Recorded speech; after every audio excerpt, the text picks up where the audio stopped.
ಆ ನಂತರದಲ್ಲಿ ತಮಗೆ ಗೊತ್ತಿರೋ ಪ್ರಕಾರವಾಗಿ 25H ಪ್ರಕಾರ ಇದರಲ್ಲಿ ಏನಿತ್ತು, ನಮಗೆ ನೀವು ಏನಾದ್ರೂ ಕೂಡ ಕೋಆಪ್ಷನ್ಸ್ ಮಾಡ್ಕೋಬೇಕಾದ್ರೆ only after 2.5 years second part of your board term ನೀವು ಮಾಡ್ಕೋಬಹುದು ಅಂತಿತ್ತು.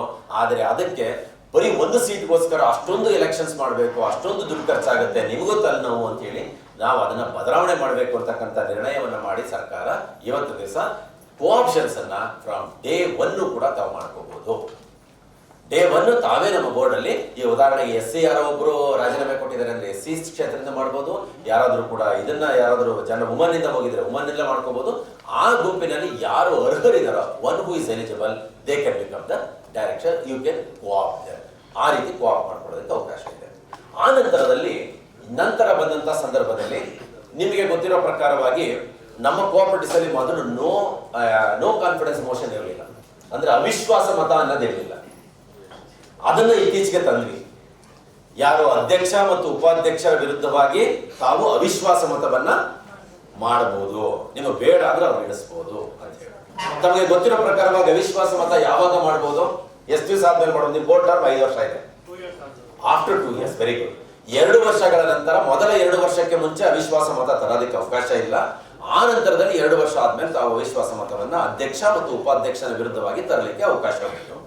ಈ ರೀತಿ ಅಧ್ಯಕ್ಷ ಮತ್ತು ಉಪಾಧ್ಯಕ್ಷನ ಬಗ್ಗೆ ಅವಿಶ್ವಾಸ ಮತವನ್ನ ತರಬೇಕಾದಾಗ ಒಟ್ಟು ನಿಮ್ಮ ನಿರ್ದೇಶಕ ಮಂಡಳಿಯಲ್ಲಿ 1/3 ಭಾಗ ಇರ್ತಕ್ಕಂಥ ಡೈರೆಕ್ಟರ್ಸ್ಗಳು ನಮಗೆ ಈ ಅಧ್ಯಕ್ಷರ ಬಗ್ಗೆ ಅಥವಾ ಉಪಾಧ್ಯಕ್ಷರ ಬಗ್ಗೆ ನಮಗೆ ವಿಶ್ವಾಸ ಇಲ್ಲ ಅಂತಕ್ಕಂಥದ್ದಾಗಿ ಅವರು ಪ್ರಸ್ತಾವನೆ ಕೊಡಬೇಕು. 1/3 they should propose.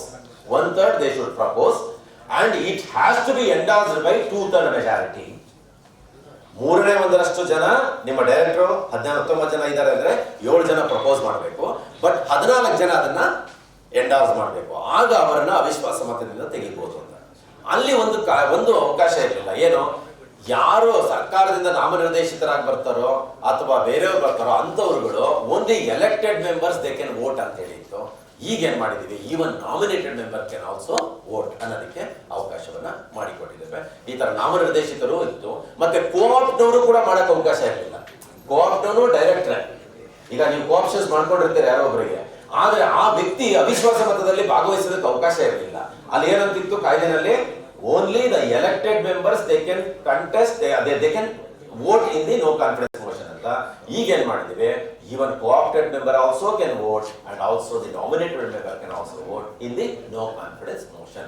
So ಇದು ಮತ್ತೊಂದು ಬದಲಾವಣೆಯನ್ನ ತರಲಾಗಿದೆ.